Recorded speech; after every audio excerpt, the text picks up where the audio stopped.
for you is, do you think it influences behavior? Depends on the business, Jay. In my business, absolutely. You come and buy an ounce of gold from me, although they gave me an exemption. You buy it, and I'm going to charge you 5%. I'm not going to make the sale. I lose it to the internet every time. The internet has become, for us, the biggest competitor we have. That's not your case. You don't shop the internet to go out to eat. So different businesses are affected differently. Yours is not going to be. And in fact, I had people say, well, you just have the sales tax on prepared food. I said, no, I don't know about that. But I mean, you already have it on alcohol. Like the city, we're very diversified. We have 3 different sales taxes, and we have property tax already. The borough has a couple. You have 3 sales taxes now. You piggybacked with all of us. So they also have the same thing. But I know in my store, you talk to the tourists, and they like the fact they're not paying it, obviously. And that the lecture they always give me is, don't go there. It starts out at 1, it's 2, it's 3, it's 4. We can't get rid of it. That's what I hear. So we have very different types of customers.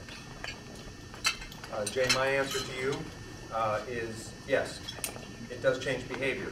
Everybody in this room is going to get, if they vote, they're going to get to choose on that ballot if they want to mark it, whether they want to do what affects them individually on a sales tax or not. That's going to be their first choice of their behavior. After that, whether you're a business person, not a business person, whether you're an employee, all those aspects of what you would pay if the sales tax passed is going to affect your behavior.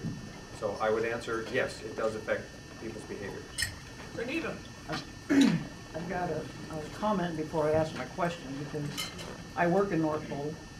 I'm in North Pole just about every day, and I go out of my way to plan my shopping trips to Fairbanks so that I don't have to pay the sales tax. The only time I buy any groceries in North Pole is if there's something that is a really good sale, so it does affect my behavior.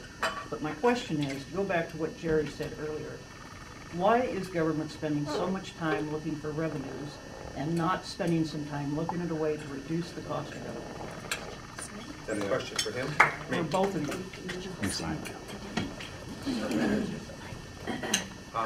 When I went before other groups to answer questions about the budget, instead of addressing the sales tax issue, I spoke about what we did last April and May, and then finally in June for the budget we adopted. We were $3.5 million under what voters approved us to spend. That's a responsible budget, I think. That's my definition of it. It may not fit some people here. It may not fit many people in the borough. We had one person come in and give testimony that they wanted some consideration about property taxes during our public hearings when we've had our final vote. So I guess I would say to you, I think we do have a budget that's responsible, that we adopted last spring. Now, there was conversations at our public meeting that we had. Mike Prax, sitting right here, came up and made some very specific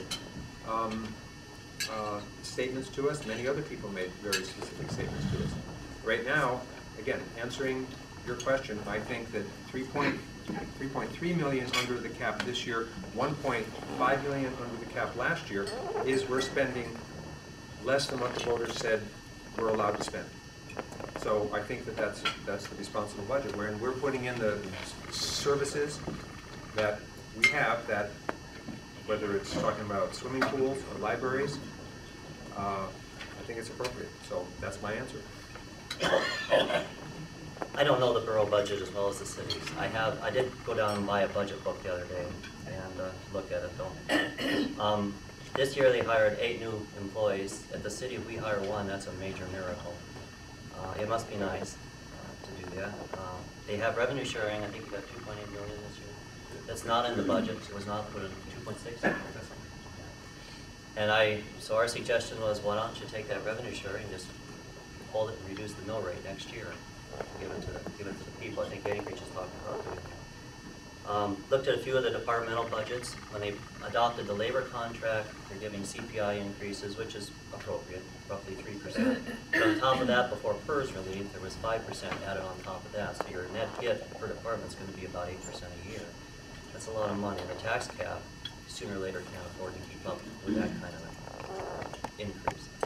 So, I mean, I just have questions. I don't know it as well, and you've got two assembly members. I think there's room, just by not hiring as many people. It's growing very fast. All right, I'm going to comment. Boy, I stand up here week after week and don't get to comment. I'm going to comment. Since the revenue cap was put in place, there have been, I've forgotten how many, 20, 25 different budgets.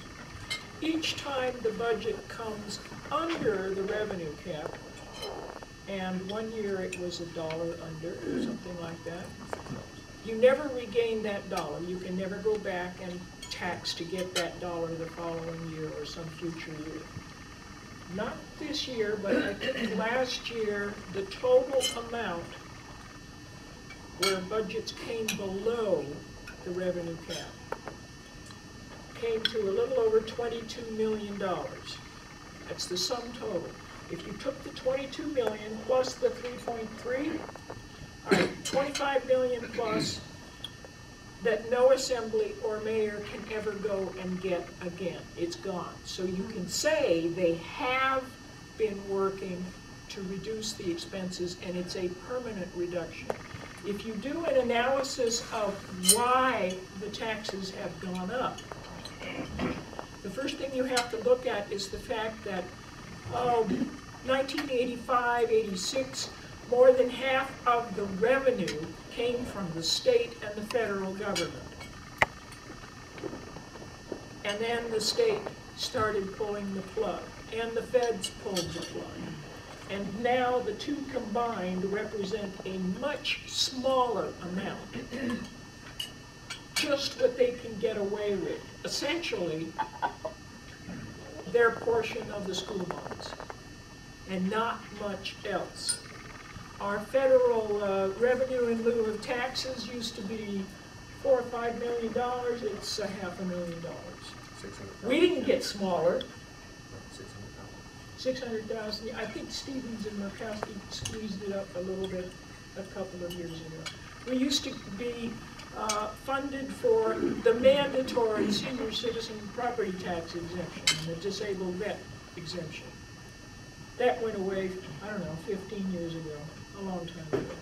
And so in order to make up for the missing revenue, if you're still doing the same things, you still have the same number of schools and parks and so forth, the taxes rose. But the revenue cap is keeping it from going. I'd still like to see you guys look at expenses, because I've worked for the state now for 14 years, and one of the biggest wastes is manpower. People who have time to surf on the internet during the daytime instead of doing their job. That means we've got too many employees. And we just need to look at what the cost of government is. We need to see if we should be replacing our vehicles every 5 years or maybe every 10 years. Let's get twice the life out of them. Just, you know, get out of the box and look at what we're spending money on. Rick Sully. What is the percentage of growth that the borough budget has experienced over, say, the last 5 years? I mean, I can give you my sense is it's been about a 20 to 25% increase. Because I remember when it was under 100 million and now it's 123 million.